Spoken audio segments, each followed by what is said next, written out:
Les JO de Théo qu'on retrouve, clap de fin pour les JO. Je sais que vous êtes très triste, Théo.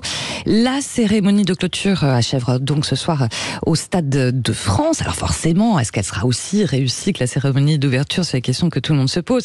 Alors vous nous en dites un petit peu plus, Théo, vous qui savez tout. Oui, après donc les feux d'artifice bleu, blanc, rouge et le défilé des bateaux sur la Seine, tout ça sous l'œil de la Dame de Fer. Difficile de faire plus majestueux comme cérémonie olympique. C'est en tout cas l'objectif que s'est fixé le metteur en scène Thomas Joly pour cette dernière soirée des Jeux.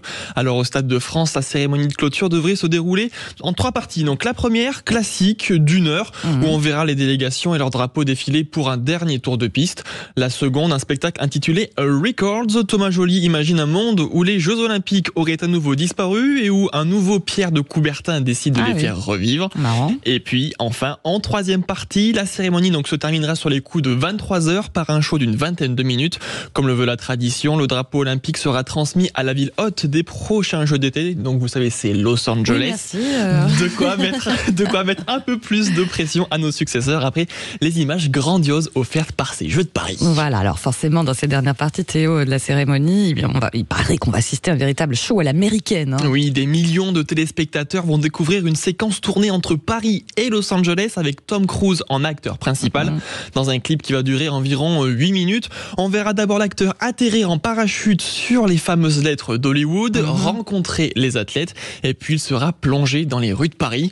Le spot sera suivi d'une arrivée en direct de la star américaine au Stade de France, une arrivée spectaculaire puisqu'il devrait descendre en rappel sur la façade du Stade de France, une prestation à la hauteur de ces Jeux vertigineuse. Ouais, Tom Cruise, alors c'est pas le seul à figurer sur la liste des célébrités pour cette cérémonie. Alors. Non, il y aura aussi le rappeur Snoop Dogg, consultant pour la chaîne américaine NBC et qui a fait beaucoup parler de lui.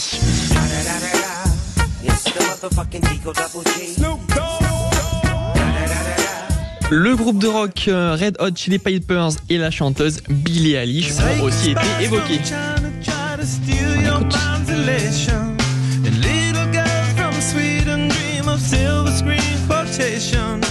Et chez les Français, il y a de fortes chances de retrouver Jean-Michel Jarre au platine et les groupes R et Phoenix qui cartonnent depuis longtemps outre-Atlantique.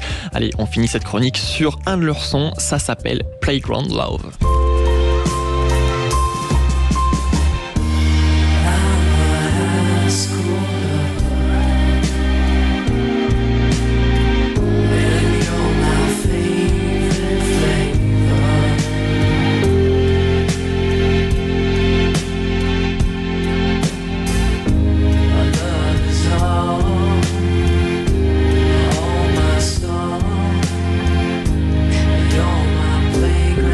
Les JO de Théo qui va forcément regarder la cérémonie tout à l'heure. On vous retrouve dans quelques instants. Merci beaucoup Théo.